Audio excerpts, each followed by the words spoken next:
Mahadev KSG coaching के YouTube channel पर आपका फिर से स्वागत है।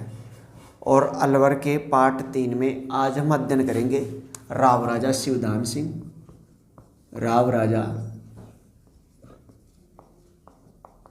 शिवदान सिंह और इनका जो कार्यकाल था वो 1857 से लेके 74 तक इनका कार्यकाल था। सॉरी। तो सबसे पहले तो इनके बारे में ये है कि इनके जो पिता थे उनका 1857 की क्रांति के दौरान ही क्या हो जाती है, मृत्यु। विनय सिंह जिनका अपना है, तो उनके ऊपर एक क्वेश्चन बन जाता है जो पिछले एपिसोड में लिख लिया था। क्या एकमात्र शासक जिनका 1857 की क्रांति के दौरान मृत्यु होती है वो कौन थे? महाराजा विनय सिंह। ये उस समय अल्पवयस्क थे। क्या थे? अल्पवयस्क। अल्पवयस्क का मतलब इनकी आयु क्या थी? कम थी। अल्पवयस्क थे तो कार्य नहीं संभाल सकते, तो इनका जो कार्यभार जो था, कार्यभार संभालने के लिए इनका एक संरक्षक नियुक्त किया गया। क्या नियुक्त किया? संरक्षक। उनका नाम था मुंशी अम्मुजान। क्या नाम था? मुंशी अम्मुजान। इसको रख लेना। मुंशी अम्मुजान जो थे उन्होंने क्या किया, इनको सेट करने के लिए, महाराजा को सेट करने के लिए इनकी राजमाता को अपनी धर्म की बहन बना लिया। इनकी जो माँ थी, उनकी माँ क्या कहलाएगी? राजमाता। राजमाता महिष्मती का शासन ही क्या है? वचन है। तो इनकी राजमाता को क्या बनाया इन्होंने? धर्म की बहन बनाया। किसकी बहन बनाया? धर्म की बहन। अब क्या हुआ, मुंशी अम्मुजान से आप नाम से ही पता लगा रहे होंगे कि ये मेव थे। क्या थे? मेव। मुसलमान थे। तो ये क्या थे? राजपूतों के विरुद्ध इस राजा को भड़काते थे।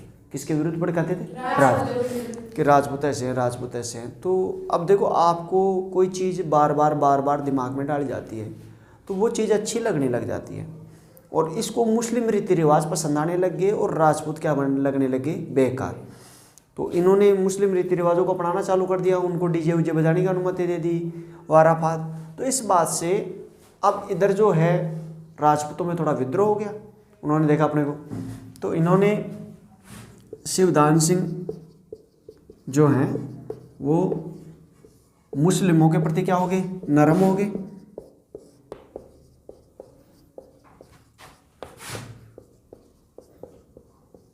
और रीति रिवाजों से प्रभावित हुए।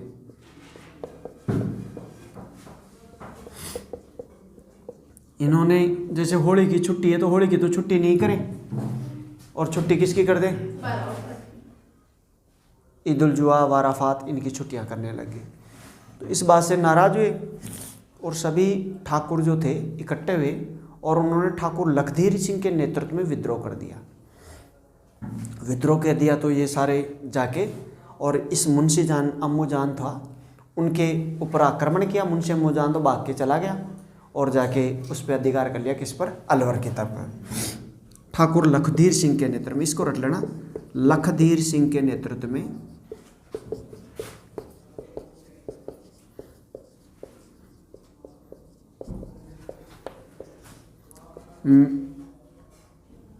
राजपूतों का विद्रोह। मेवों का नहीं, किसका है? राजपूतों का विद्रोह। राजपुत्र का विद्रोह जब हुआ तो उन्होंने क्या किया?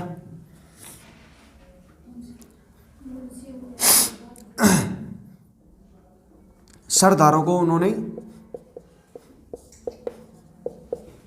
हटाया, इनको काटना चालू कर दिया।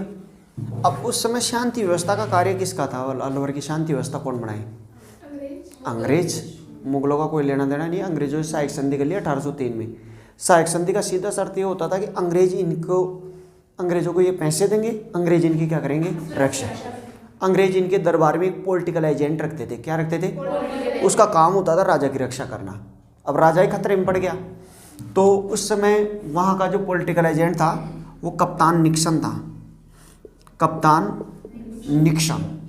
निक्सन ने पुनः शांति बहाल की और पुनः शांति बहाल करके और जो उन्होंने एक रीजेंसी काउंसिल का गठन कर दिया। किसका गठन कर दिया? रीजेंसी काउंसिल का गठन कर दिया कि भाई ये जो है वो कार्य करेगी और इसके अलावा कुछ भी नहीं होगा। ठीक है, रीजेंसी काउंसिल का गठन किया तो मुंशी अम्मुजान फिर से आ गया। अब रीजेंसी काउंसिल में शिवदान सिंह तो प्रमुख थे, मुंशी अम्मुजान उसका क्या हो गया, पीए हो गया। इन्होंने अपनी रीजेंसी काउंसिल में 6 आदमी होते थे, 2 तो यही हो गए, 2 इनके आदमी और हो गए 4, और उनके लखदीर सिंह 1 और उसका 1 आदमी, तो वो तो 2 और ये कितने हैं 4। किसकी चलेगी, इनकी चलेगी। तो इन्होंने फिर अपनी दादागिरी करना चालू कर दिया, और जब इन्होंने अपनी दादागिरी चालू कर दिया तो इस बार इन्होंने क्या किया, मुंशी अम्मुजान को गिरफ्तार कर लिया। किसको गिरफ्तार कर लिया, मुंशी अम्मुजान को गिरफ्तार कर लिया।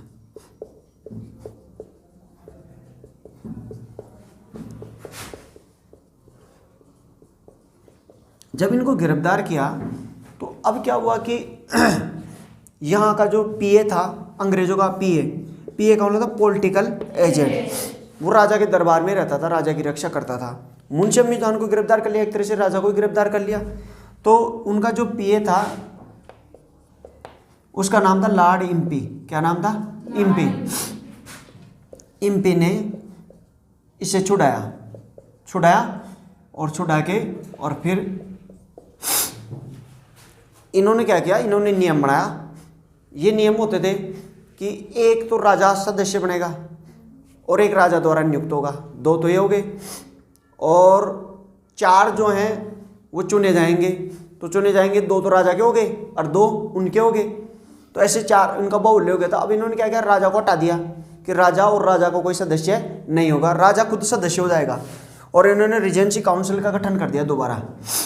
रीजेंसी काउंसिल का क्या किया, पुनः गठन करके क्या किया, राव राजा को एकमात्र सदस्य बना दिया। राव राजा को क्या बना दिया, एक सदस्य मात्र बना दिया। सदस्य यानी जैसे 6 सदस्य होते थे उनमें एक साधारण सदस्य बना दिया। जैसे 6 सदस्य हैं तो उसमें एक सदस्य किसको बना दिया, राजा को। अब सोचो, राजा की कोई औकात नहीं, राजा की कोई औकात, तो इन्होंने राव राजा को एक सदस्य मात्र बना दिया, और इस प्रकार राजा की एक जो महत्व था वो घट गया, क्योंकि 6 सदस्यों के बराबर हो गया, उसकी कोई औकात ही नहीं, समझ रहे हो। और इम्पी के बारे में एक चीज याद रखना, इम्पी ने इम्पी झील का निर्माण कराया था। कौन सी झील का निर्माण कराया था,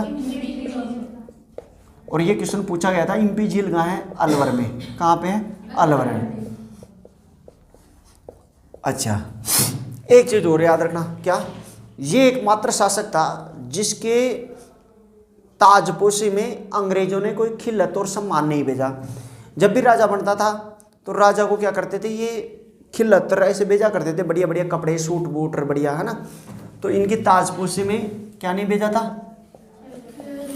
खिल्लत नहीं भेजा था। ठीक है, तो अच्छा, फिर इनकी 1874 में क्या होता है, बीमारी के कारण क्या मृत्यु हो जाती है, निसंतान इनकी मृत्यु होती है। कैसे मृत्यु होती है, निसंतान। इनके कोई बच्चे थे नहीं, तो यहाँ इनकी 1874 में इनकी मृत्यु हो जाती है। आप यहाँ पे इसका स्क्रीनशॉट ले लो। इसके बाद में अगला जो शासक बना वो बना महाराजा मंगल सिंह।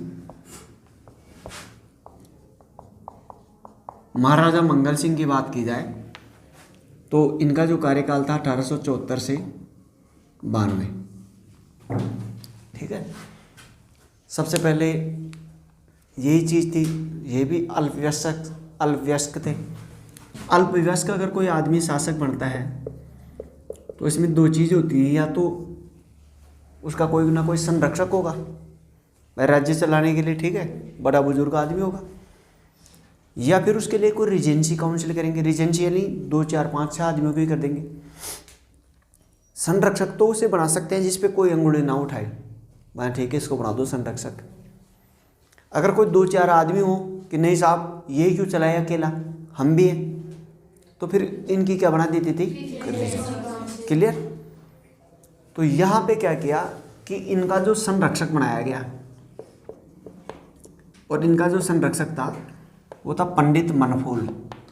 कौन था, पंडित मनफूल, इसको रख लेना भाई।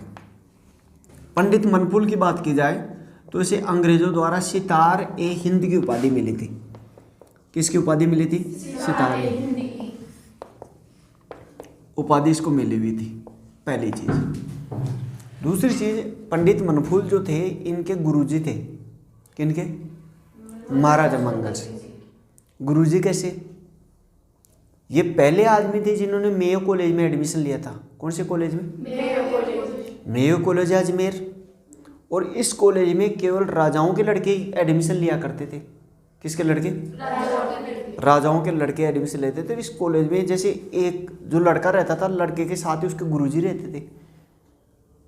जैसे एक लड़का है तो एक लड़के के एक ही गुरुजी अलग रहेंगे स्पेशल, और भी रहेंगे 2-4, पर एक स्पेशल रहेगा 24 घंटे वाला जो केवल उसी के लिए।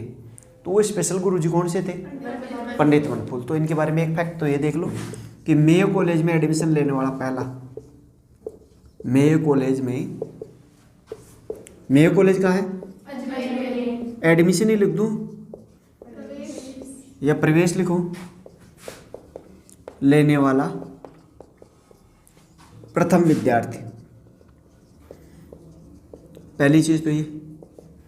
और ये पंडित मनफूल जो थे ये मेयो कॉलेज के शिक्षक थे। कहाँ के शिक्षक थे? मेयो कॉलेज में मंगल सिंह के शिक्षक। एक चीज इनके बारे में ये याद रखना।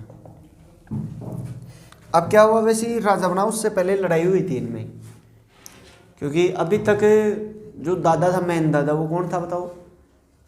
लखदीर सिंह। कौन था? लखदीर सिंह। तो अब 2 ऑप्शन थे, लखदीर सिंह तो कि मैं राजा बनूं, और इनको मंगल सिंह को इन्होंने गोद ले लिया था, मंगल सिंह की भाई ये राजा बन जाए। योग्य कौन था? लखदीर सिंह। तजुर्बा किसको था?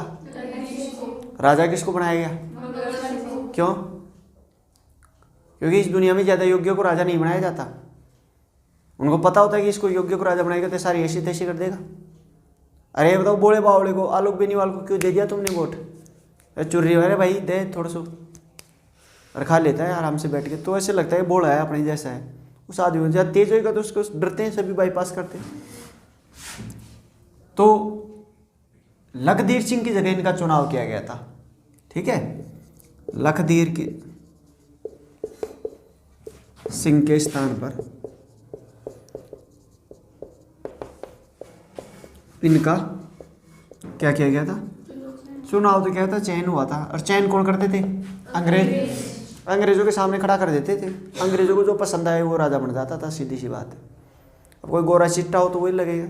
अब तो बच्चा हो ज़्यादा हैंडसम लगेगा, बूढ़ा आदमी? बच्चे में नूर ज़्यादा होता है, और बड़ा आदमी तो फिर वैसे ही काला पीला हो जाता है। अब देखो, पहला काम तो इसने क्या किया? पहला कांड 1875 में ही इसने दिल्ली से रेलवे लाइन बिछाई। कहाँ से? दिल्ली से वाया अलवर, बांदीकुई। बांदीकुई का नाम सुना है क्या? बांदीकुई तक पहला रेलवे स्टेशन बना था। पहली लाइन बिछाई। कौन सी लाइन?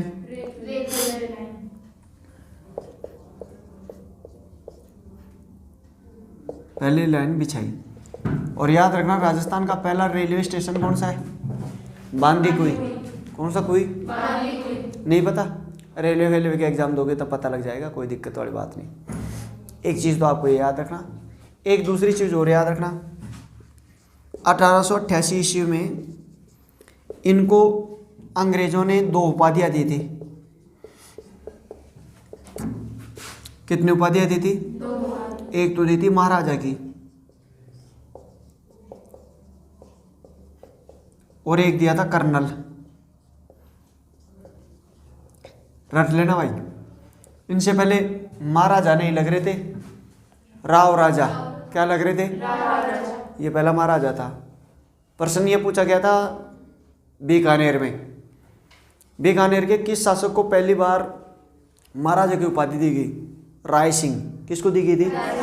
राव बीका, राव राव राव लूणकरण, ऐसे आते थे सारे। राव जयसी, राव कल्याणमल, कल्याणमल का छोरा था राव महाराजा जय। तो ये ध्यान रखना। और फिर लास्ट में कोई चीज़ ध्यान रखने वाली है नहीं।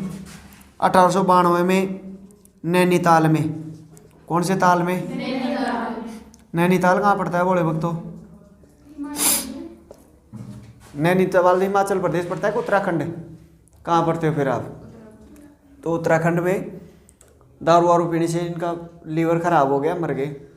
दारू पीने, दारू एक ही होती है, दवा से भी क्या खराब हो जाता है? लीवर। और दारू से भी क्या हो जाता है? लीवर। दवा में क्या डाली जाती है? दारू। एक तरह से एडिक्ट होते हैं दोनों नशेड़ी होते हैं। अब मैं दारू नहीं पी रहा तो क्या हो रहा हूँ? दवा तो खा ही रहा हूँ, नशा तो मैं भी कर ही रहा हूँ, तो इसके लिए जिम्मेदार हूँ कि नहीं हूँ? अब बीमार हूँ तो फिर क्या दारू पीऊँ? फिर बीमार आदमी लेगा। नैनीताल में अत्यधिक शराब सेवन से, किससे क्या हो गई थी इनकी मृत्यु। यहाँ तक इसका स्क्रीनशॉट ले लो भैया। इनके बाद में अगला जो राजा बना वो बना महाराजा जयसिंह। महाराजा जयसिंह की बात की जाए तो इनका कार्यकाल 1892 से लेके और 1933, ठीक, इन तक इनका कार्यकाल था। सबसे पहली चीज़ तो ये याद रखना, अब ये भी गोद लिया हुआ पुत्र था, पहली चीज़, और ये भी अल्पवयस्क था। 10 वर्ष की उम्र में क्या बना था? शासक। 10 वर्ष की उम्र में शासक बना। क्या था? अल्पवयस्क। ये दत्तक पुत्र था। कौन सा पुत्र था? दत्तक। मतलब वो निसंतान मरे थे, उनके पुत्र तो था ही नहीं, पहली चीज़ तो याद रखना। दूसरी चीज़ इनके बात ये याद रखना कि इनके पास जैसे चार्ज मिलता है तो थोड़े दिन बाद में इन्होंने पहला जो काम किया था 1905 में अलवर में पुलिस प्रशासन का पुनर्गठन किया। पुलिस का पुनर्गठन किया। किसका किया था? पुलिस का। और ये चीज़ याद रखना, सबसे खतरनाक जो पुलिस है राजस्थान में वो किसकी है? अलवर की। पुनर्गठन 1905 में कर देगा तो सुधार तो होगा ही। थाने तो अब ऐसे तो है नहीं, वहाँ के थानों को उठा के इधर पटका होगा। हालांकि वहाँ पे दूसरा स्टाफ आया होगा, लेकिन उस स्टाफ में आने में समस्या लगती है। फिर वो चीज़ बड़ी रहती है कि किस प्रकार की व्यवस्था इस प्रकार, सीनियरिटी, वो सारी चीज़ें। तो अलवर की पुलिस बड़ी खतरनाक है, एक चीज़ याद रखना। दूसरी चीज़ याद रखना कि इन्होंने 1907 में उर्दू के स्थान पर हिंदी को राजभाषा बनाया। उर्दू के स्थान पर किसको राजभाषा बनाया? हिंदी को अलवर की राजभाषा बनाया। किसकी राजभाषा बनाया? अलवर की राजभाषा। पहले की कौन सी राजभाषा थी? अब क्या बना दिया? हिंदी। ये हिंदी बनाया, इसका अर्थ सीधा सही है कि कट्टर रूप से कट्टर हिंदू समर्थक था, जो राम राज को लाएगा। कट्टर हिंदू समर्थक। दूसरी चीज़ ये याद रखना कि 1914 में प्रथम विश्व युद्ध हुआ था, 1919 में, और 1914 से 19 प्रथम और 1939 से 45 द्वितीय विश्व युद्ध। तो 1914 से 19 तक प्रथम विश्व युद्ध में शासक था, तो ये बताओ अंग्रेजों की सहायता करेगा कि नहीं करेगा? करेगा। तो इन्होंने प्रथम विश्व युद्ध के दौरान अपनी सेना भेजी। क्या भेजी? सेना कहाँ भेजी? इन्होंने मिस्र, इसके अलावा सिनाई प्रायद्वीप मिस्र का नाम सुना होगा, ये काफ़ी बार मैंने बता दिया आपको। गाजा पट्टी, राफा, स्वेज नहर, यहाँ पे अपनी सेना भी इन्होंने भेजी थी। ये चीज़ याद रखना। इसके अलावा थोड़ा सा आगे चलते हैं। प्रथम विश्व युद्ध खत्म हो गया 1919 में। इसके अलावा उन्होंने 1923 में नरेंद्र मंडल की सदस्यता ली। कौन से मंडल की सदस्यता ली? नरेंद्र मंडल की सदस्यता ली। नरेंद्र मंडल की बात की जाए तो हिंदुस्तान के जितने भी राजा थे, उन राजाओं को इकट्ठा किया गया था और उनका 1921 में एक मंडल बनाया था। उसका नाम था चैम्बर ऑफ प्रिंस, राजकुमारों का मंडल। तो इसकी इन्होंने सदस्यता ली और चैम्बर ऑफ प्रिंस का नाम चेंज करके इन्होंने क्या कर दिया? हिंदी में किया। ठीक है, तो मैं यहाँ लिख ही देता हूँ, चैम्बर ऑफ प्रिंस। इसका क्या कर दिया था? नामांकरण। क्या कर दिया था? क्या नाम किया था? नरेंद्र मंडल। ये चीज़ आपको याद रखनी है, चैम्बर ऑफ प्रिंस का नरेंद्र मंडल के नाम। एक चीज़। दूसरी चीज़ ये याद रखना, 1925 में एक बहुत बड़ी घटना हुई थी, नीमू चना हत्याकांड। कौन सा चना? नीमू चना हत्याकांड कहाँ हुआ था? अलवर में, नीमू चना अलवर में हत्याकांड। इस हत्याकांड में 2 घंटे गोलाबारी हुई थी। कितने घंटे गोलाबारी थी? 2 घंटे। और इसके बारे में अपन किसान आंदोलनों में भी पढ़ेंगे, वहाँ भी मैं आपको याद दिलाऊंगा। और इसको गांधी जी ने जलियांवाला बाग हत्याकांड से भी विभिन्न और दोहरी डायरसाई कहा था। इस हत्याकांड को क्या कहा था?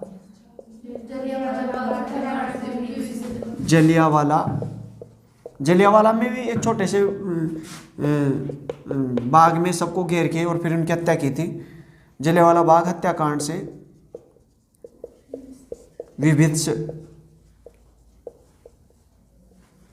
और दोहरी डायरसाई। क्या कहा था? दोहरी डायरसाई क्यों कहा? डायरसाई तो ये थी, दादागिरी थी। और इधर दोहरी क्यों कहा? डायर ने तो क्या कहता, जनरल डायर ने वहाँ 144 धारा 144 लग रही थी, तो धारा 144 लग रही थी, उसके उल्लंघन पर लोग आ गए तो उसको लोगों को मार दिया उसने, एक छोटे से जलियांवाला बाग में घेर के। ठीक, तो डायरसाई होगी। दोहरी क्यों कहा? दोहरी वो तो सिंगल दोहरी डायरसाई। दोहरी इसलिए हुआ कि एक तो इसने मारा, एक तो ये, और एक इसने क्योंकि उसने किसानों को इसलिए मारा क्योंकि किसान इसकी बगावत कर रहे थे। क्यों कर रहे थे? क्योंकि ये खुद गलत था। ये अपने उसको छोड़ देता, किसको खुला छोड़ देता था? सूरों को। किसको खुला छोड़ देता? सूर। ये 2 चीज़ याद रखना। एक चीज़ इनके बारे में याद रखना, 1931 में इन्होंने द्वितीय गोलमेज सम्मेलन में भाग लिया। कौन से गोलमेज सम्मेलन में भाग लिया? द्वितीय गोलमेज सम्मेलन में भाग लिया। देखो याद रखना, द्वितीय गोलमेज सम्मेलन में ही भाग लिया था तुम्हारे गांधी जी ने। किसने भाग लिया था? गांधी। महात्मा गांधी ने केवल एकमात्र सम्मेलन में भाग लिया था, सेकंड गोलमेज सम्मेलन। ये रट रहना, 1930, 1931, 1932 3 गोलमेज सम्मेलन से ये हुए थे ब्रिटेन में। गोलमेज सम्मेलन में गोल राउंड टेबल कॉन्फ्रेंस कहते हैं। राउंड यानी गोल, टेबल मेज सम्मेलन। ऐसे राउंड टेबल पर सारे बैठ गए थे, सारे राजा, यहाँ ब्रिटेन का प्रधानमंत्री, और उनसे बैठ के बात की थी उन्होंने। उसे राउंड मेज कहते हैं, गोलमेज सम्मेलन कहते हैं। ठीक है, इसमें इन्होंने भाग लिया था, ये भी याद रखना, ये क्वेश्चन पूछा गया था तुम्हारा। इसके अलावा याद रखना, 1933 में इनके समय तिजारा दंगे हुए। कौन से दंगे हुए? तिजारा दंगे। और तिजारा दंगे हुए तो हिंदू और मुसलमानों के बीच में। किन किन के बीच में? हिंदू और मुसलमान। अब बताओ ये किसका साथ देगा? हिंदुओं का देगा, मुसलमानों का? हिंदुओं का साथ देगा। तो अभी ये बिल्कुल शुद्ध रूप से गलत था, तो अंग्रेजों ने इसको हटाया और बोला तेरी छुट्टी, जाते रह घर। अब इसको वहाँ पेरिस में लेके गए, तो इसको तिजारा दंगों के कारण हटा दिया गया था। हटाने के बाद में ये कहाँ चले गए? पेरिस चले गए। तो पेरिस में यहाँ 1937 में इनकी मृत्यु हो जाती है। 1937 ईस्वी में कहाँ मृत्यु हो जाती है? पेरिस में मृत्यु। तो ये क्वेश्चन भी आ सकता है, किस अलवर के किस राजा की मृत्यु कहाँ हुई थी? पेरिस। और देखो मैंने यहाँ 1933 और 37 दोनों लिखे हैं, देखे आपने? वही इसलिए लिखा था क्योंकि 33 में तो इसको हटा दिया था, और मृत्यु कभी हुई? 37। तो 33 और 4 37, 4 साल तक तख्त खाली रहा। जब तक ये मरा नहीं तब तक क्या रहा? तख्त खाली। उसके बाद में राजा बना। ठीक है, तो आप इसका स्क्रीनशॉट ले लो। अगला शासक बनता है महाराव तेज सिंह। बिल्कुल इनके आगे राम महाराव ही लगेगा। 1937 से 48। महाराव राजा, इनकी उपाधियाँ चेंज होती रहती थी। बोले भक्तों ऐसे टेंशन मत लो, इनकी उपाधियाँ मैं नहीं देता। कौन दे रहा है? अंग्रेज चाचा जी दे रहे हैं। इनकी उपाधि थी महाराव राजा तेज सिंह। ठीक, आगे सुनो। पहली चीज़ तो ये शासक बनते हैं 1937 में, और ये भी धार्मिक रूप से कट्टर थे, इसमें भी कोई शक वाली बात नहीं। तो पहली चीज़ तो याद रखना, इन्होंने शिक्षा पे अद्वितीय योग देना। एक तो याद रखना, ये चांदपुरा के ठाकुर गंगा सिंह के पुत्र थे। किसके पुत्र थे? गंगा सिंह। यानी ये राव जयसिंह के दत्तक पुत्र थे। जयसिंह के क्या थे? दत्तक पुत्र थे। एक चीज। दूसरी चीज ये याद रखना, इन्होंने सर्वाधिक शिक्षा पर जोर दिया। इनके ज़माने में अलवर रियासत में पहली इंटर कॉलेज की स्थापना हुई, और इसके बाद में स्नातक स्नातकोत्तर कॉलेज के क्रमोन्नति इन्होंने किया था। तो पहली इंटर कॉलेज, जिसे बाद में किस में चेंज कर दिया था, स्नातकोत्तर। कोत्तर का बोला था स्नातक, M A M S C जिसे कहते हैं एम.कॉम, वो कॉलेज में बदला। अब लोगों को ज़्यादा पढ़ाई लिखाएंगे तो क्या होगा, ज्ञान आएगी, शिक्षा आएगी, और जितनी शिक्षा आती है उतना ही क्या होता है, बगावत होती है, अज्ञान का विद्रोह होगा। मतलब शिक्षा आएगी तो इसका मतलब पहले अशिक्षा थी, अशिक्षा का मतलब ज्ञान होता है तुम्हारे घर में, और उतनी ज़्यादा क्या होगी, बगावत रहेगी। तो इन्होंने 1938 में प्रजामंडल आंदोलन का गठित हो गया था। कौन सा आंदोलन था, प्रजामंडल। प्रजामंडल आंदोलन को इन्होंने मान्यता नहीं दी थी वैसे, आंदोलन ये चीज़ याद रखना, प्रजामंडल आंदोलन की इन्होंने शुरुआत 1938 में हो गई थी, एक चीज़। अच्छा, 15 मार्च 1948 को किसका गठन हुआ था, मत्स्य संघ का गठन हुआ था। किसका संघ का गठन हुआ था, मत्स्य संघ का गठन।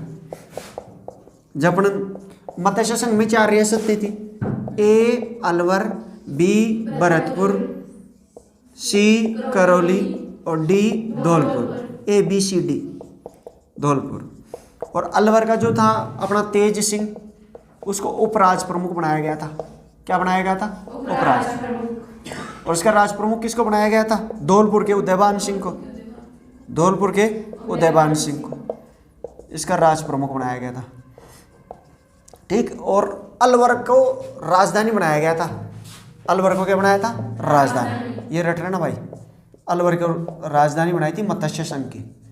ठीक, और दूसरा अलवर का एक छोरा था बाबू शोभाराम। कौन था, बाबू शोभाराम, शोभाराम कुमाऊत। इनको प्रधानमंत्री बनाया गया था। बाबू शोभाराम कुमाऊत को क्या बनाया गया था, किसका, मत्स्य संघ का। मत्स्य संघ में 4 रियासतें एक्टिव हुई। 4 रियासतें एक्टिव क्यों हुई, इसका कॉन्सेप्ट मैं बाद में बताऊंगा जब अपन एकीकरण पढ़ेंगे। मैं राजस्थान का एकीकरण हुआ था तो उसमें 4 रियासतों को इकट्ठे किए थे, उसमें मत्स्य संघ कहते हैं। तो मत्स्य संघ में विलय किया गया था इसने, उस समय ये प्रधानमंत्री थे। और फिर बाद में, सॉरी ये 18 मार्च है, कितना मार्च है, 18। फिर 15 मई 1949 को मत्स्य संघ का विलय किस में कर दिया था, मत्स्य संघ का विलय वृहत्तर राजस्थान में कर दिया था। किस में कर दिया था, वृहत्तर राजस्थान में कर दिया गया था। ये याद रखना। तो उस समय भी ये प्रधानमंत्री, ये महाराज ये थे। लास्ट इसके बारे में ये याद रखना कि इनके प्रधानमंत्री ने महात्मा गांधी के हत्यारे नाथूराम गोडसे को हथियार उपलब्ध करवाए थे। ठीक है, तो महात्मा गांधी की हत्या में इनकी भूमिका संदिग्ध मानी जाती है। महात्मा गांधी की हत्या में संदिग्ध भूमिका, और इनको पकड़ा भी गया था और जेल में भी पेश किया गया था, और जेल में पेश किया गया था। लेकिन बाद में न्यायपालिका से निर्दोष करार साबित हुए थे। इनके पीएम ने नाथूराम गोडसे को क्या दिया था, हथियार तो क्या दिया था, बंदूक दी थी, हथियार दिया था। तो इनको भाई सोचो, अमित जी सर हैं, शंकर जी सर हैं, वो किसी आदमी को बंदूक दे रहे हैं मारने के लिए, तो इसका मतलब मेरे को तो पता होगा ही, शंकर जी सर मेरे को बिना पूछे क्यों देंगे। तो इनकी संदिग्ध भूमिका मानी गई थी। फिर इनको पकड़ के जेल वेल में डाला था, सोटे भी खूब मारे थे। फिर इनका हम राजस्थान में मिल जाते, फिर छूट देते इसको। ऐसे न्यायपालिका से निर्दोष करार साबित हो गए थे। ठीक है, तो इस प्रकार अपना अलवर का इतिहास कंप्लीट हो गया। बोलिए आज के आनंद की, बोलिए मातेश्वरी सरस्वती मैया की, बोलिए तीनों लोक के देवी देवता की। ले लो भैया स्क्रीनशॉट।